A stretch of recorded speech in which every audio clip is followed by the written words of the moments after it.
رب اشرح لي صدري ويسر لي أمري واحلل عقدة من لساني يفقه قولي ربنا زدنا علما وارزقنا فهما وصلى الله وسلم عليه والحمد لله رب العالمين.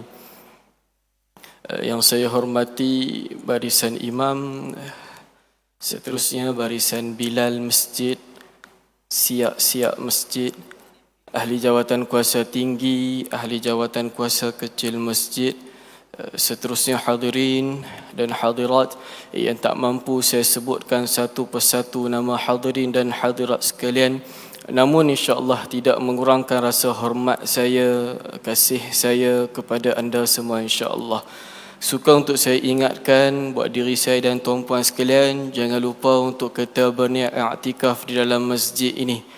Moga duduknya kita pada saat ini Allah kira sebagai pahala, diberi keberkatan, kemaafan, kerahmatan, dan kita doakan semoga Allah Subhanahu wa taala juga memberikan kita pahala di atas, sebab habis solat fardu Isya kita menunggu solat fardu, habis solat fardu maghrib kita menanti untuk solat fardu Isya, maka di antara waktu ini Allah mengirim para malaikat menulis kepada kita pahala sedang melakukan solat.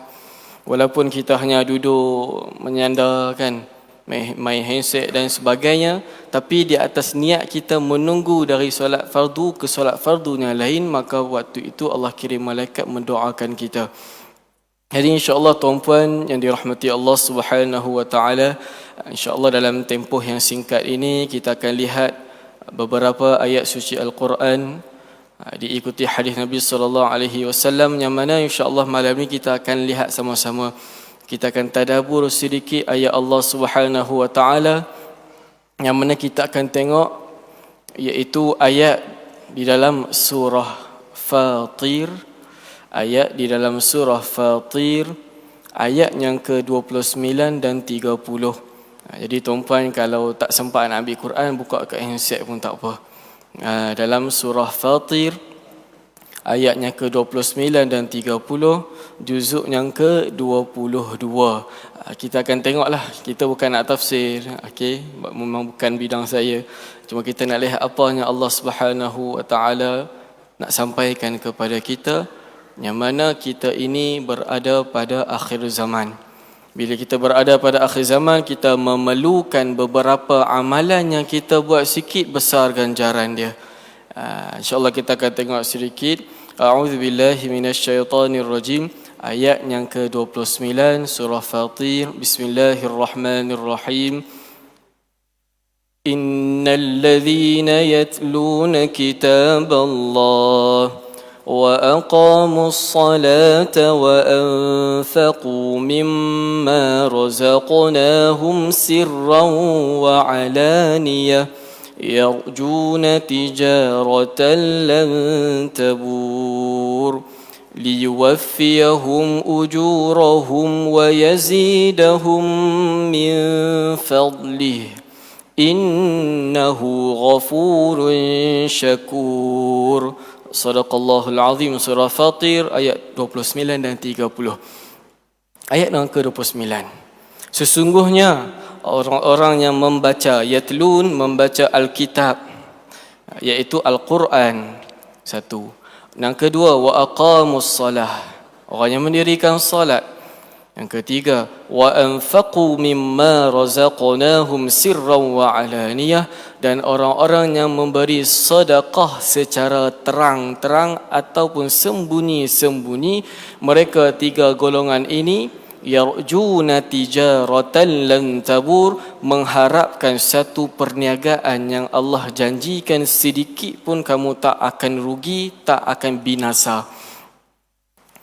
Kita baca Quran kerana Allah, kita jaga solat kerana Allah, kita memberi sedekah kerana Allah, tak kisah terang-terangan ataupun sembunyi-sembunyi. Allah kata apa dekat kita? Hang buat tiga ni, insya-Allah hang tak akan rugi. Sambungan ayat yang ke-30, liwaffiyahum. Duk mencari-cari lagi ke? Muka surat yang ke-437. Muka surat 437. Surah Fatir, muka surat 437. Okey. Ayat yang ke-30 Allah Subhanahu wa taala mengatakan liyuwaffiyahum ujurahum wa yazidahum min fadlih.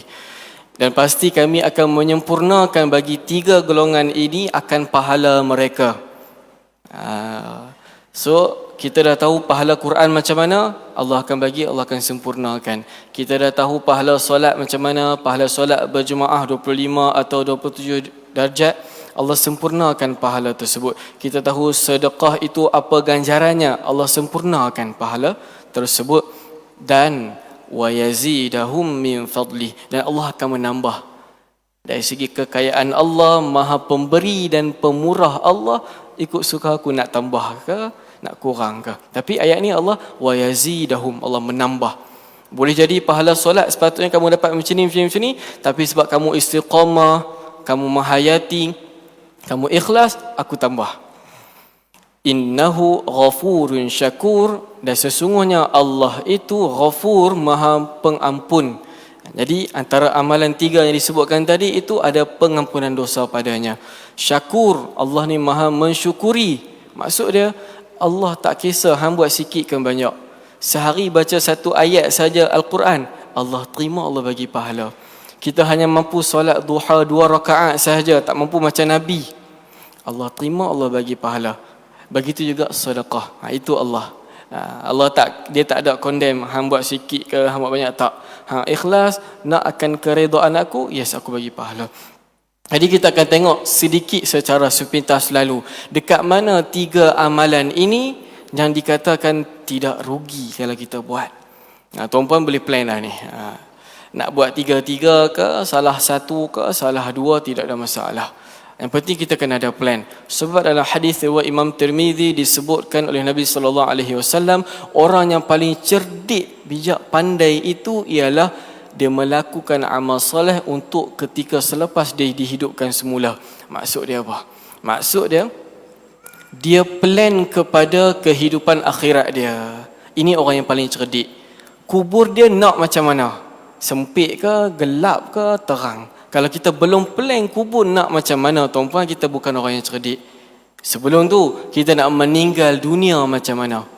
Pernah tak kita plan, aku nak meninggal dunia dalam keadaan di masjid? Datanglah ke masjid. Dalam sujud, perbanyak. Kalau sujud, solatlah banyak-banyak. Kalau kita belum ada plan, jangan kita bangga. Kita bukan orang yang cerdik di pandangan Nabi. Kubur kita kena ada plan. Di pada mahsyar yang pada waktu itu semua manusia disebutkan dalam hadis melihat ke langit, menunggu namanya dipanggil untuk dipersoalkan ataupun dihisap. Waktu tu kita pernah plan tak dekat hisap, aku nak dekat mahsyar, aku nak tengah panas ke di bawah teduhan Allah? Nak di bawah teduhan Allah, banyak datang ke masjid. Di tingkat titik yang sirat, nak laju mana? Syurga nak syurga mana? Kalau sampai ke syurga pun kita tak plan, kita nak duduk yang mana, kubur macam mana dan sebagainya, kita bukan orang yang cerdik. Apa Nabi SAW dalam hadis tersebut, dan orang yang paling tidak cerdik ialah dia hanya berangan itu ini dan ikut hawa nafsu. Dia nak titik yang sirat selaju Ferrari, tapi dia tak beramal soleh. Dia nak syurga bersama Nabi, tapi dia tentang ajaran Nabi. Dia ikut hawa nafsu. Jadi tuan-puan, kita kena muhasabah. Sebab tu kita nak bawa 3 amalan ni untuk kita tengok apa ganjaran yang Allah janji, sikit pun tak akan rugi. Yang pertama iaitu membaca Al-Quran. Dalam ayat ini para ulama dalam tafsir Ibn Kathir mengatakan ayat ini adalah ayat favourite bagi orang yang suka baca Quran. Sebab apa? Allah bagi satu targhib ataupun semangat, dorongan kepada dia, hang baca Quran bersungguh-sungguh, aku janji pengorbanan masa hang, tenaga, wang ringgit belajar Al-Quran takkan rugi. Yang pertama adalah hadis riwayat Imam Tirmizi disebutkan daripada Ibnu Mas'ud radhiyallahu anhu. Mafhum hadis ni semua kita dah pernah dengar. Nabi SAW bersabda, siapa-siapa yang membaca Al-Quran, maka satu huruf itu diberi 10 pahala kebaikan, kan? Kita dah tahu.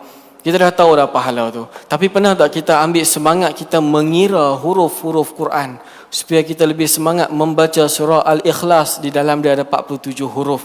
Al-Falaq, An-Nas 97 huruf. Malam Jumaat kita baca Yasin 3020 huruf. Tuan-puan, itu belum didarab dengan 10 lagi. Belum lagi darab. Ulama tolong kira dekat kita huruf-huruf ini untuk kita ada semangat membaca Al-Quran. Kita rajin baca surah Al-Baqarah, dalam tu ada 525,000 huruf. Belum darat 10 lagi. Kalau kita selalu khatam Quran, Al-Baqarah pun ada 500,000 punya huruf, satu Quran. Memang Allah Maha Pemberi lagi Maha Pemurah kepada kita. Kita je nak ke tak nak. Sebelum tidur kita disunahkan baca 3 kul. Kul huwallah, An-Nas, Al-Falaq dengan An-Nas. Kita tak tahu bukan sekadar kita dapat pahala sunnah baca sebelum tidur, tapi huruf itu pun kita mendapat pahala. Simple je. Tengok Allah kata, rugi tak? Tak rugi tuan-puan. Tak rugi. Cuma dengan syarat kena ikhlas. Bukan untuk habuan dunia. Faham? Maksudnya kalau kita baca Quran, contohlah kan, kita panggil orang datang rumah baca Quran 30 juzuk ke apa ke, tinggal kita cakap dia, nanti hang baca nanti aku bayarkan sekian. Kalau dia tu baca Quran semata untuk bayaran tersebut, tidak ada pahala baginya. Jadi dia nak hadiahkan pahala, macam mana pahala pun tak ada. Jadi tuan-puan, benda ni kita kena perbetul kepada masyarakat. Sebab pahala itu tergantung kepada nawaitu kita untuk Allah kan, untuk habuan dunia. Habuan dunia hang dapat dunia. Habuan akhirat Allah janjikan dunia dan akhirat kita akan dapat. Itu baru yang pertama, mendapat pahala huruf bacaan Al-Quran. Tuan-puan spend kurang 30 saat baca surah Al-Ikhlas, dalam tu ada 47 huruf, dapat pahala 470 insya-Allah. Besar sebenarnya. Yang kedua, yang mana disebutkan dalam hadis riwayat Imam Muslim, Nabi SAW bersabda, tadi kita dah tahu pahala baca Quran berapa. Tetapi kalau dibaca Quran di dalam solat, berganda-gandaan pahala dia. Bukan sekadar dia dapat pahala huruf Quran, dia juga mendapat pahala tambahan yang mana Nabi sebutkan kepada sahabat Nabi, kamu baca 3 ayat sahaja di dalam Al-Quran, di dalam solat, maka nilaian pahalanya lebih besar daripada 3 kenderaan mewah orang bagi free dekat hang. Kita balik rumah, orang bagi dekat kita dapat cabutan betul 3 Ferrari percuma tuan-puan. Nabi kata 3 ayat Quran hang baca dalam solat, nilai yang lebih besar daripada itu. Dalam solat tuan-puan, kita tak baca 3 ayat. Kita baca paling kurang 7 ayat apa? Surah Al-Fatihah. Dalam tu ada paling kurang 140 huruf. Kan? Kalau contoh pagi-pagi subuh kita baca satu muka surat Al-Fatihah yang pendek tu pun 140 huruf, apatah lagi satu muka surat, pastinya lebih. Jadi Nabi sebutkan kalau kita baca dalam solat, maksud dan Nabi nak bagi targhib lagi, dorongan kepada kita, habis kamu baca surah Fatihah yang wajib tu, yang insya-Allah dapat pahala huruf, dapat pahala bilangan ayat, bacalah surah-surah lazim, surah-surah sunnah yang lain. Yang mana disebutkan dalam hadis yang saya nak kongsikan sebagai selingan, iaitu sunnah kita membaca di dalam solat surah Qul ya ayyuhal kafirun rakaat pertama dan Qul huwallahu ahad pada rakaat yang kedua. Solat apa yang disunnahkan? Yang mana ulama kumpulkan hadis semua tu, hadis hasan, hadis sahih, hadis hasan sahih. Yang pertama, solat sunat sebelum subuh. Disunahkan kita membaca 2 surah tersebut. Rakaat pertama Qul ya, rakaat kedua Qul huwallahu ahad. Dahlah kita dapat pahala huruf, kita mengikuti sunnah. Apa maksud sunnah? Nabi praktikkan bacaan tersebut, lebih ganjaran pahala dia. Solat yang kedua, solat sunat selepas solat maghrib yang tadi tu. Solat maghrib, habis tu kita buat solat sunat, sunnah bacaannya Qul ya Qul huwallah. Yang ketiga, solat maghrib pada malam Jumaat. Kalau kita solat dekat rumah kan, kita balik lewat, tak sempat nak berjemaah dekat masjid, baca Qul ya Qul huwallah. Itu bacaan sunnah. Solat yang ketiga, solat sunat belakang maqam Ibrahim AS. Habis kita tawaf kan, habis kita buat tawaf, kita disunatkan untuk solat di belakang maqam Ibrahim. Maka waktu itu bacaan sunnah dia Qul ya Qul huwallah. Manakala yang terakhir, solat sunat witir. Dalam hadis, solat sunat witir rakaat pertama dibaca Sabbihisma rabbikal a'la. Rakaat yang kedua Qul ya ayyuhal kafirun. Rakaat yang ketiga Qul huwallahu ahad. Manakala ada riwayat yang lain dengan penambahan Al-Falaq dan An-Nas. Jadi ikutlah. Jadi witir ni boleh baca Qul huwallah sahaja boleh, ataupun 3 qul pun tidak ada masalah, dua-dua ada hadis. Cuma yang saya nak sampaikan, tuan-tuan pegang yang 5 ni pun cukup dah, supaya kita lebih dekat. Walaupun dalam solat maghrib pada bukan malam Jumaat, ada yang disebutkan dalam hadis Nabi baca surah lain. Tapi panjang-panjang lah. Cuma yang pendek ni kita kejar lah. Sebab kita masyarakat akhir zaman ni terkejar dengan masa. Maka kita baca yang pendek-pendek ni. Supaya waktu tu Allah dekatkan kita dengan Nabi di atas asbab kita pegang kepada sunnah Nabi SAW. Dalam hadis riwayat Muslim, yang tadi baca Quran dalam solat. Hadis tu riwayat Imam Muslim ada dua versi lafaz dia. Yang keduanya ialah barang siapa yang datang ke masjid semata-mata ingin membaca Al-Quran, maka Nabi SAW bersabda apa? Kamu baca satu ayat ataupun belajar satu ayat Al-Quran di dalam masjid, nilaian pahalanya lebih besar daripada hadiah percuma orang bagi dekat kamu cabutan betuh. Maksud dia macam tu lah. Maksud dia contoh orang bagi cabutan betuh iPhone dekat pasar malam. Kita dapat. Nabi kata nilaian kamu baca ataupun belajar satu ayat Al-Quran dalam masjid lebih besar daripada tu. Jadi tuan-puan, hidupkan masjid kita dengan tadarus. Saling belajar. Elokkan tajwid kita, teruskan belajar. Elokkan sebutan huruf kita. Tak hafal hukum tajwid tidak ada masalah tuan-puan. Yang penting bacaan kita itu betul ikut hukum tajwid. Allah kata dalam surah Al-Baqarah juzuk yang pertama, baca Quran itu dengan haqqat tilawati, sebenar-benar bacaan, menunjukkan segala sifat-sifat makhraj disebutkan dengan baik. Dengung panjang pendek cukup. Ini mak asli pun dipiti bayar panjang. Kan Maliki Yaumiddin patut dua je, dia jadi Maliki Yaumiddin, nak ikut imam lain. Padahal imam tu baca pendek je, kita terikut-ikut, rosaklah bacaan kita. Jadi tanggungjawab kita belajar Al-Quran ini lebih diutamakan di masjid supaya mendapat ganjaran tambahan. Di masjid juga kita dianjurkan kalau datang ke masjid, kalau kita nak baca Quran, kita guna mushaf. Qurannya ada dekat masjid, Qurannya ada dekat handset ni, simpan lah. Orang wakaf Quran dekat masjid untuk apa? Pahala. Jadi kita datang sambil kita tunggu azan ke, sambil kita tunggu iqamah ke, ambillah Quran, baca 1-2 ayat, kita dapat pahala, orang yang wakaf dapat pahala. Itulah wa ta'awanu 'alal birri wat taqwa, saling tolong menolong ke arah kebaikan. Kita kalau nak wakaf pun kita nak macam tu kan. Jadi kita buat ke orang macam tu. Dan disebutkan dalam hadis silsilah sahihah, siapa nak dicintai Allah dan Rasulnya, bacalah Al-Quran daripada mushaf. Ni buku ni. Sebab tu majoriti ulama mengatakan kelebihan tambahan akan dapat oleh orang yang baca Quran dengan mushaf. Ini mushaf nama dia. Dekat handset pun yes dapat pahala huruf dan sebagainya, tapi dekat sini tambahan tuan-puan. Ada tambahan, sebab tu tak rugi. Itu perkara yang pentinglah untuk kita perbaiki dan teruskan muamal di sini.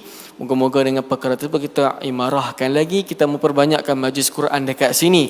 Kita kenalkan Uwais Al-Qarni, yang mana seorang asalnya dia hidup pada zaman Nabi tapi tak sempat jumpa Nabi, dan dia digelar sebagai tabi'i sebab sempat jumpa sahabat Nabi. Maka dia, kita tahu kan, dia terkenal dekat langit disebabkan kebaktian dia kepada ibu dia sangat dahsyat, Masya Allah. Tapi tuan-puan, kita hidupkan majlis Al-Quran, majlis berzikir di dalam masjid.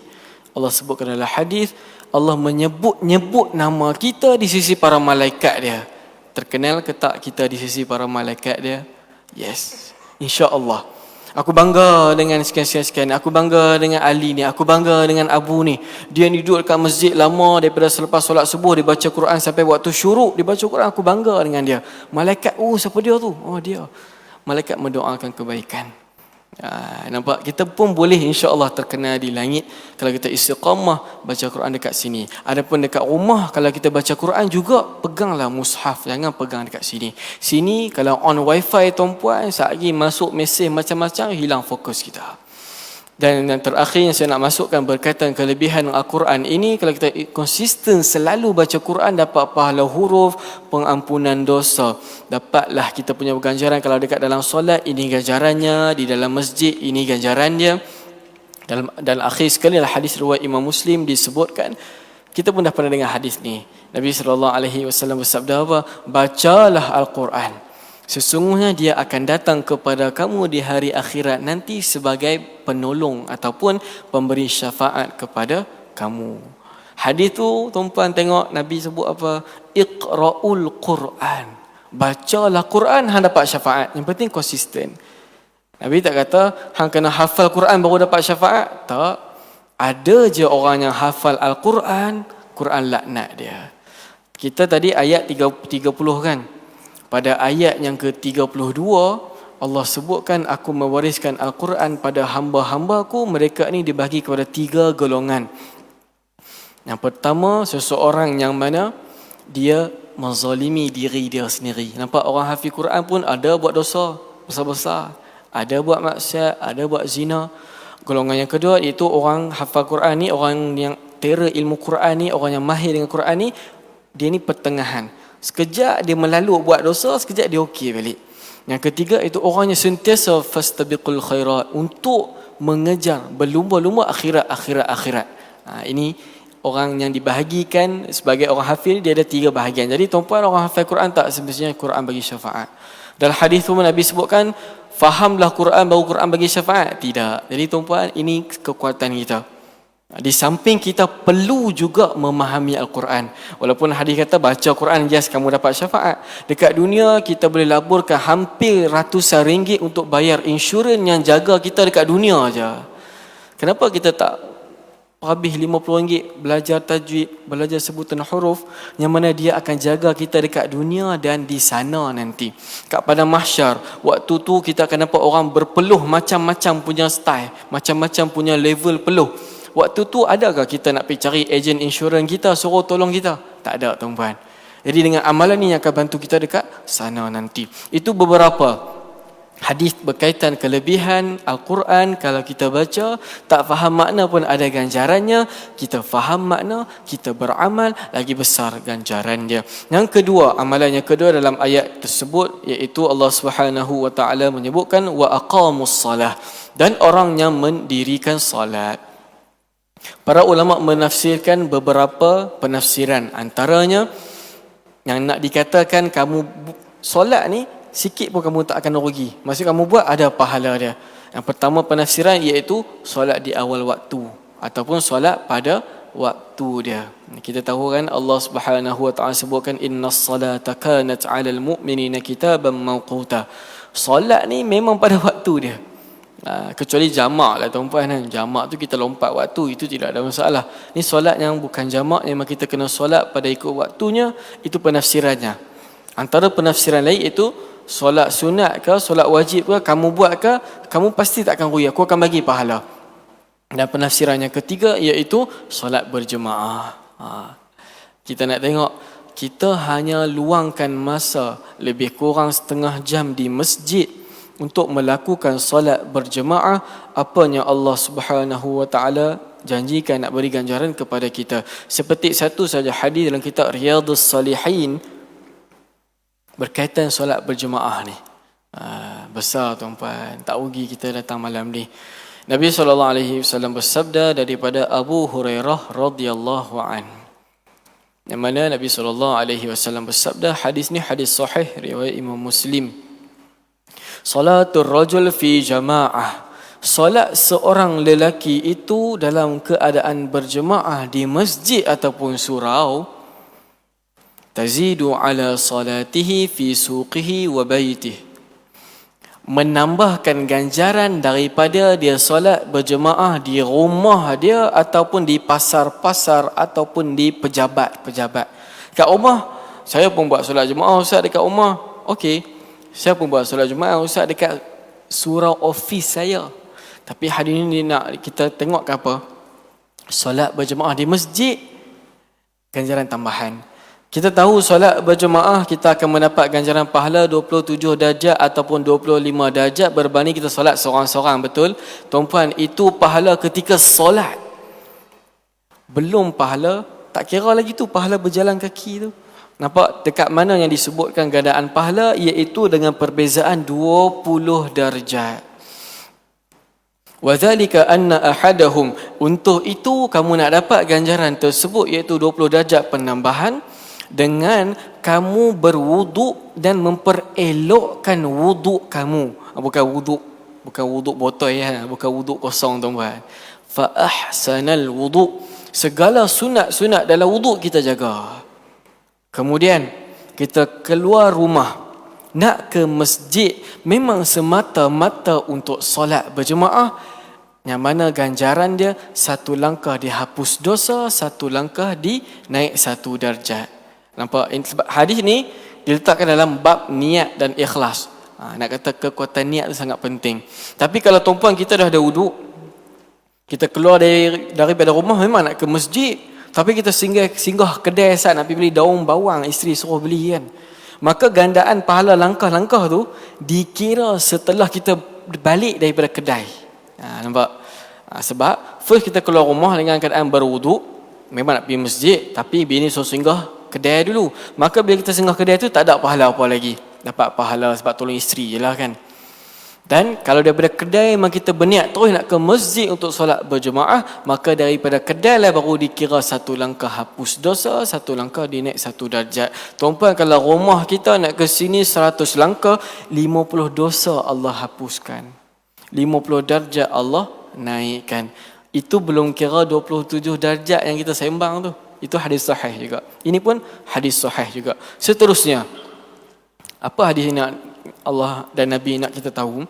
Seterusnya, dengan niat yang sama dia nak berjemaah dan solat dekat masjid. Ini kekuatan niat kita kena jaga. Nak datang masjid bukan sebab nak jumpa orang. Kalau untuk berjemaah, pastikan kita niat untuk berjemaah. Maka langkah tu kita dah tahu pahala dia. Fa iza dakhala al masjidah. Dan apabila bila dia masuk ke masjid dengan niat yang tadi, dia masuk masjid, dia masuk kaki kanan, dia buat adab dia, ada pahala. Dia baca doa masuk masjid, ada pahala. Maka waktu tu dia baru nak jalan cari soft, contoh. Dia baru nak jalan lipat-lipat baju, contoh. Dia baru nak jalan cek tapak kaki ada tai cicak ke tak kan, contoh. Maka waktu itu Allah suruh malaikat tulis baginya pahala sedang melakukan solat. Tak solat lagi tuan-tuan, baru duk belek-belek cari sah dan sebagainya, sudah dikira sebagai pahala melakukan solat. Ini ada dekat mana tuan-puan? Dekat masjid, kat surau rumah kita. Seterusnya, dia buat solat tahiyat masjid, ada pahala dia. Bilal melaungkan azan, dia menjawab azan, ada pahala. Habis dia menjawab azan, dia doa selepas azan, Nabi janjikan aku wajibkan syafaat bagi dia. Syafaat ni tuan-puan banyak. Ni Nabi yang nak bagi. Itulah syafaat paling besar. Jadi Quran pun nak bagi syafaat kan, pun salah satu bantuan kita. Banyak syafaat sebenarnya. Antaranya para ulama menyimpulkan hampir 13 syafaat. Antaranya syafaat Hajarul Aswad. Siapa yang ada rezeki mengistilam kan, ataupun mengucup cium Hajarul Aswad, maka insya-Allah dia akan datang di hari akhirat nanti dalam keadaan ada mata, dan dia akan bantu orang-orang yang pernah ziarah dia, cium dia, istilam dekat dia. Ini hadis hasan. Memang hadis yang makbul, boleh kita berpegang dengan dia. Tuan-puan, habis tu kita jawab azan, ada pahala. Kita doa, ada pahala. Kita buat solat sunat sebelum solat fardu, ada pahala. Kan? Lepas tu kita masuk saf hadapan. Nabi doa 3 kali kepada orang yang berada di saf hadapan. First saf yang kedua 2 kali, ketiga dan seterusnya sekali. Jadi tuan-puan, bila datang ke masjid, kalau boleh datang awal, rebutlah saf hadapan. Itu sunnah sebenarnya. Kita menutup lubang-lubang saf, merapat-rapatkan saf, ada ganjaran dia. Kan antaranya disebutkan dalam hadis riwayat Imam, saya tak ingat, tapi hadis hasan. Hadis yang makbul, boleh kita berpegang dan beriman dengannya. Disebutkan dalam hadis bahawasanya siapa yang menutup lubang-lubang saf, maka Allah akan bina baginya rumah di syurga. Ini kita pernah dengar. Imam angkat takbir, kita pun terus angkat takbir. Dalam riwayat Imam Ahmad disebutkan kita konsisten selama 40 hari tanpa miss, Allah akan lepaskan kita 2 pelepasan. Pelepasan daripada sifat munafik dan pelepasan daripada api neraka. Tiba-tiba hari yang ke 40 tu sakit perut tuan-puan, tak dapat datang takbir bersama imam, ulanglah balik nanti. Itu yang ulama letakkanlah. Ganjarannya besar, tapi pengorbanan usaha kita tetap kena besar. Imam ucap amin, kita ucap amin sama dengan para malaikat. Kita tak dengar malaikat ucap amin, tapi ulama mengatakan malaikat akan ucap amin sama dengan amin imam. Jadi imam bila waladdallin, kita dah standby amin. Maka hapus dosa kita. Kan? Habis solat Okey, habis solat kita duduk di tempat solat kita. Dalam hadis yang saya bacakan tadi, apa sambungannya? Maka bila sampai dekat tempat solat, dia solat dan malaikat akan mendoakan kepada dia dengan 3 doa pada selama mana dia duduk pada tempat solat dia. Jadi tuan-puan, kita habis solat, kita duduk dekat tempat solat kita kan. Kalau contoh kita malas nak zikir ke apa, tuan-puan duduklah. Malaikat doa dengan 3 doa. Doa yang pertama, Allahumma arhamhu, Allahumma ghafir lahu, Allahumma tub alaih. Kita duduk je tuan-puan, tak baca zikir. Contoh letih balik kerja kan, malaikat doa 3 doa, ya Allah rahmatilah dia, ampunilah dia, terimalah taubat dia. Kita bertaubat ke time tu? Tak. Mungkin kita tengah tidur. Tapi bila malaikat ada doa macam tu, moga-moga bila kita bertaubat nanti Allah dah terima. Sebab apa? Malaikat dah spare doa banyak dah. Allah terimalah taubat budak ni, hamba ni, imam ni, Bilal ni. Nampak? Tapi kalau kita zikir selepas solat, la ilaha illallah wahdahu la syarikalah, subuh dengan maghrib 10 kali, ada ganjaran tambahan. Kita malas sangat, kita baca paling kurang habis setiap kali solat. Dalam hadis Imam Muslim disebutkan kita baca ayat kursi sahaja tuan-puan. Ini habis solat fardu. Maka di antara kita dengan syurga tidak ada hijab kecuali kematian. Kita sekarang hidup, kalau kita buka pintu tu, kalau kita kira meninggal dunia kan. So bila kita buka je pintu kematian, sampai syurga. Yang penting konsisten dan mengharapkan ganjaran Allah. Tuan-puan, tak semestinya zikir selepas solat kita kena duduk. Kalau kita urgent nak pergi kerja, habis tu bagi salam apa semua kan, kita bangun sambil jalan zikirlah. Tidak ada syarat kata kena duduk, kena bersila menghadap kiblat, tidak. Habis solat fardu, kamu zikir-zikir ini yang mana Nabi sebutkan, subhanallah 33 dan sebagainya, ada ganjaran pahala dia.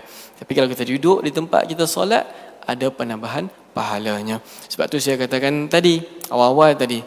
Jadi bila kita tunggu dekat masjid untuk solat fardu isyak yang keseterusnya, maka waktu ini Allah mengirim malaikat menulis kita sedang melakukan solat. Dalam hadis lain juga disebutkan, Allah ni berseri-seri wajahnya menantikan orang yang datang ke masjid. Ulama menafsirkan berseri Allah ni maksudnya Allah excited. Yang kita duk gambarkan macam-macam. Maksudnya Allah sangat mengalu-alukan kita datang ke rumah Allah. Ingat, masjid lah tempat yang paling Allah cinta, paling Allah suka.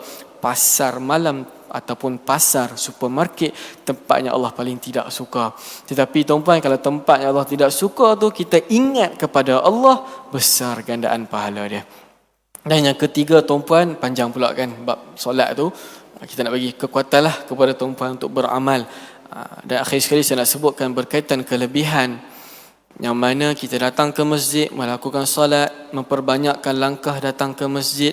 Para sahabat dahulu suka rumah dia jauh daripada masjid sebab nak banyakkan langkah, nak dihapuskan dosa dia, nak diangkat darjatnya. Tuan-puan, darjat di antara satu darjat dengan darjat satu yang kedua jauh tuan-puan, jauh. Ada ulama mengatakan jaraknya di antara langit dengan bumi. Ada yang katakan beratus tahun perjalanan.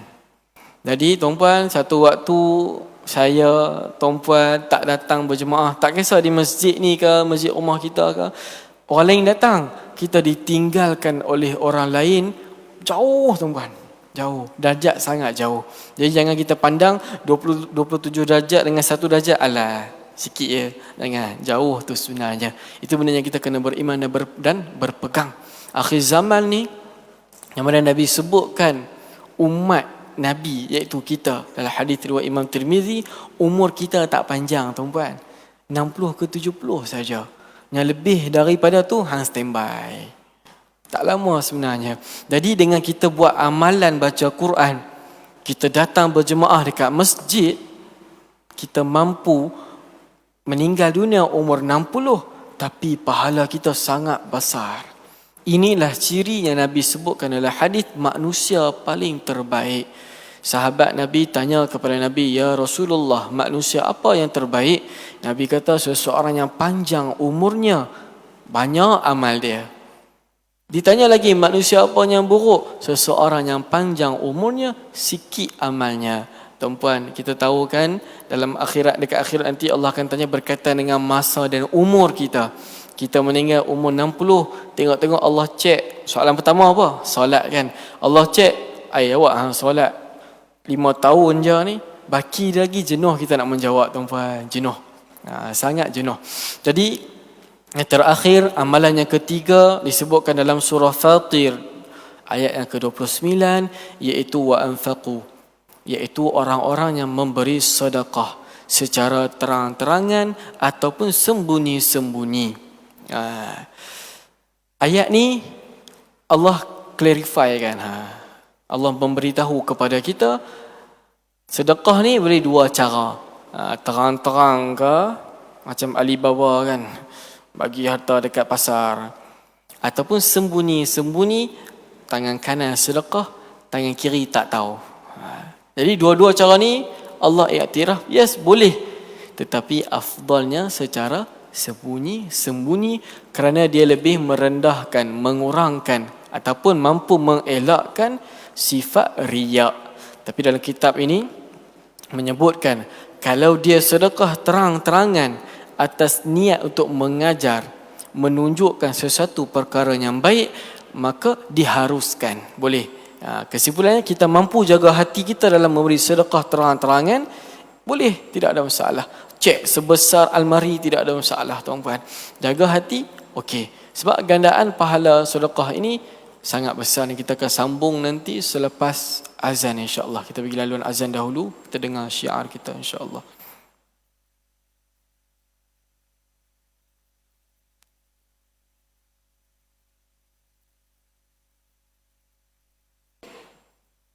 Seminit lagi. Jadi tuan-puan yang dirahmati Allah Subhanahu wa taala, ganjaran sedekah. Tadi Quran kita bacakan, ganjaran dia ada pada hadis-hadis. Solat ada pada hadis-hadis. Sedekah ini Allah sebut dalam Al-Quran ganjaran dia. Nampak tak specialnya pahala sedekah yang kita akan sambung nanti selepas azan insya-Allah.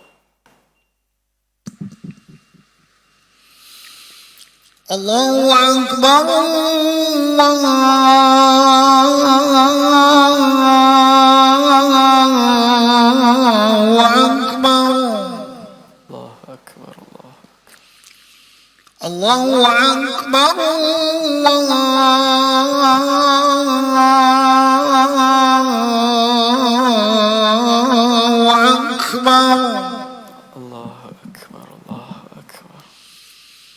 أشهد أن لا إله إلا الله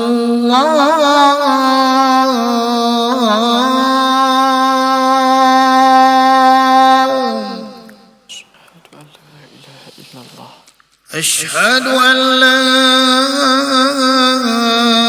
إله إلا الله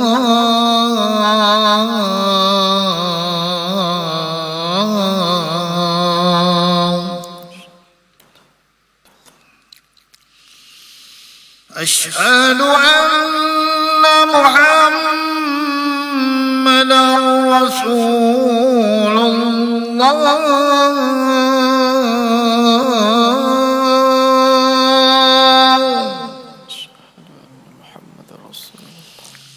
أشهد أن محمدا رسول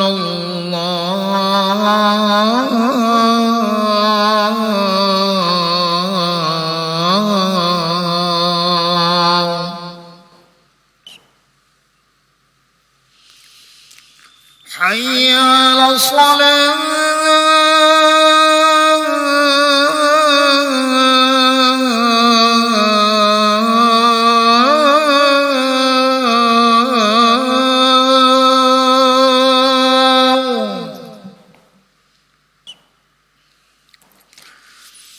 حي على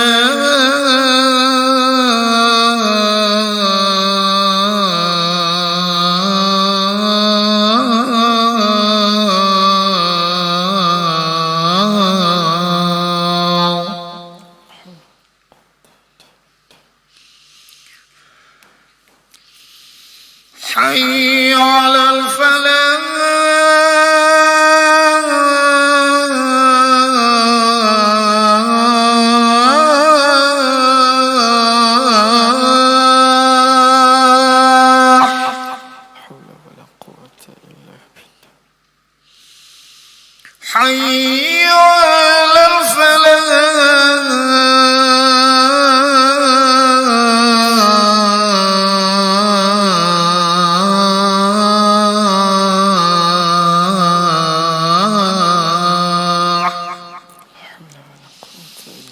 الله أكبر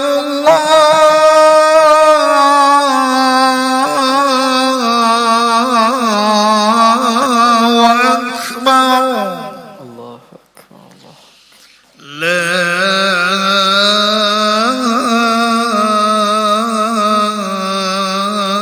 إله إلا الله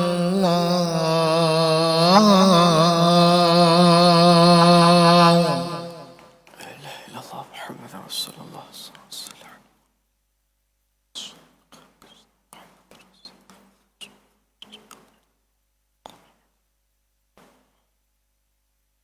Bismillah, alhamdulillah, thumma salatu ala nabi wa alihi maharrakat rihu sabah aghsana amma ba'd.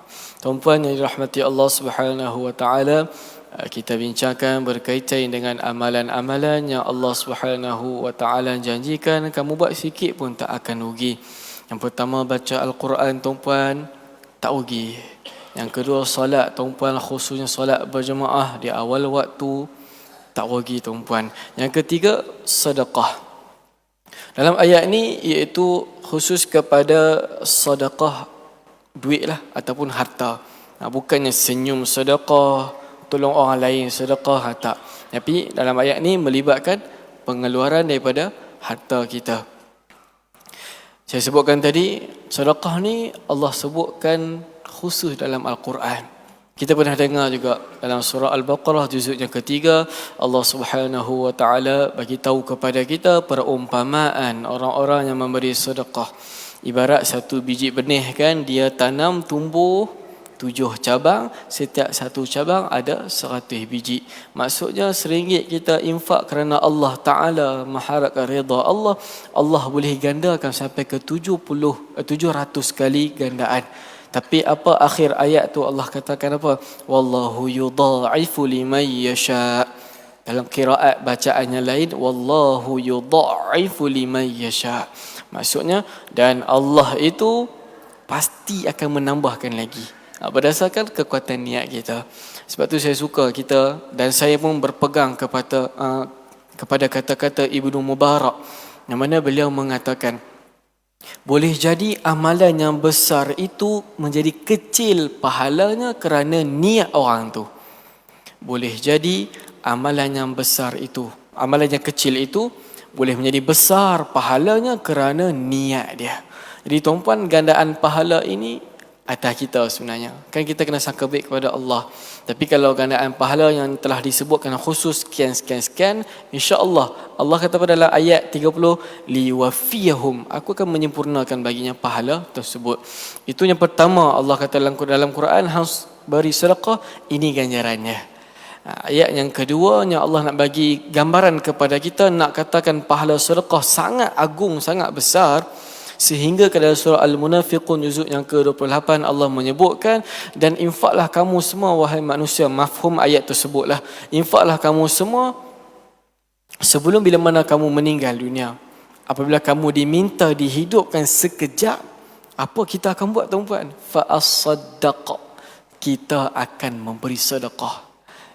Dalam hadis Imam Bukhari disebutkan juga, sedekah itu mampu meringankan, mengelakkan kita daripada azab neraka, tuan-puan. Neraka panas, tuan-puan, panas. Hadis Imam Bukhari kita fahamkan, api kat dunia ni 1/70 daripada api neraka. Ataupun panas dia ni 1/70 ataupun 1/69 daripada api neraka. Ibnu Abbas antaranya para sahabat lain menafsirkan, api ni kalaulah Allah tak basuh puluhan kali dengan air laut, manusia takkan dapat manfaat. Manusia takkan buat nasi goreng dengan api. Manusia takkan hisap rokok dengan api. Sebab apa? Sikit je api neraka jatuh dekat dunia, hancur, tuan-puan. Panas sangat api tu. Sangat azab. Dalam hadis Bukhari yang saya nak sebutkan tadi apa? Bila mana kita di hadapan Allah. Tadi saya sebutkan bila kita di padang mahsyar, kita akan tengok atas, menunggu nama kita dipanggil. Kita di hadapan Allah, kita tengok kanan, oh ni semua pahala-pahala aku buat dekat dunia dulu. Aku tengok kita tengok kiri, sudah ini dosa-dosa aku buat dekat dunia dulu. Tengok depan, tuan-puan, Saya tengok depan nampak handset, dekat sana nanti tengok depan nampak api neraka menjulang-julang. Allah bagi hint, Allah takutkan kita, Allah psycho kita. Jadi waktu tu Nabi katakan apa pengakhir hadis tersebut? Berilah sedekah walaupun kamu hanya mampu beri separuh tamar, tuan-puan. Kurma kita makan separuh, kita bagi ke orang separuh, niat sedekah, itu mampu meringankan azab neraka. Itu kekuatan sedekah. Pastinya kita nak tekankan berkaitan dengan sedekah jariyah. Maksud dia apa? Sedekah, bila mana kita buat sedekah tu jarin ataupun jariyah pahala kita, itu berjalan pahala kita. Wakaf kapek ke, wakaf ekon ke, wakaf van jenazah, wakaf sekolah dan sebagainya, yang mana sedekah itu bersifat kekal lama, selama mana dimanfaatkan, selama itulah jarin, pahala jalan masuk dekat kita. Itunya Allah nak katakan, kamu buat sikit pun tak akan rugi, tuan-puan. Kesimpulannya, ketiga-tiga ini amalan yang sangat besar. Kita kaya ke, miskin ke, sibuk ke tak sibuk, kita boleh buat. Kita tak ada alasan. Kita boleh pergi tandas 20 minit buang air besar. Kenapa kita tengah kerja tak boleh kita buka handset? Contoh dah tak ada Quran, kita buka handset baca satu muka. Yakinlah 5 minit kita luang baca Quran, Allah ganti balik 5 minit tu. Mungkin dengan cara Allah mudahkan kerja kita.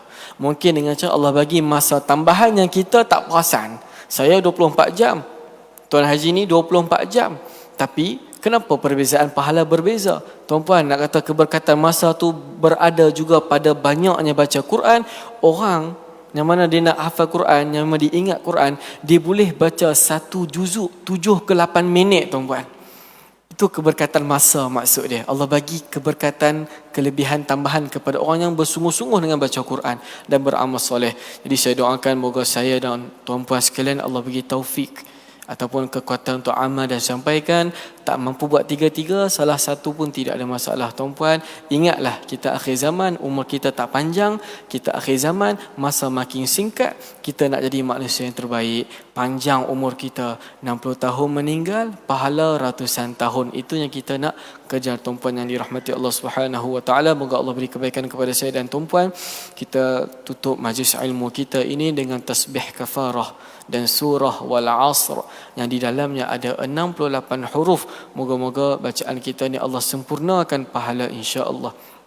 Subhanallah, subhanakallahumma wa bihamdika asyhadu an la ilaha illa anta astaghfiruka wa atubu ilaik. Bismillahirrahmanirrahim. Wal 'asri innal insana lafi khusr illa alladhina amanu wa 'amilus salihat wa tawasaw bil haqqi wa tawasaw bis sabr. Wa sallallahu wasallam alaihi. Wassalamu alaikum warahmatullahi wabarakatuh.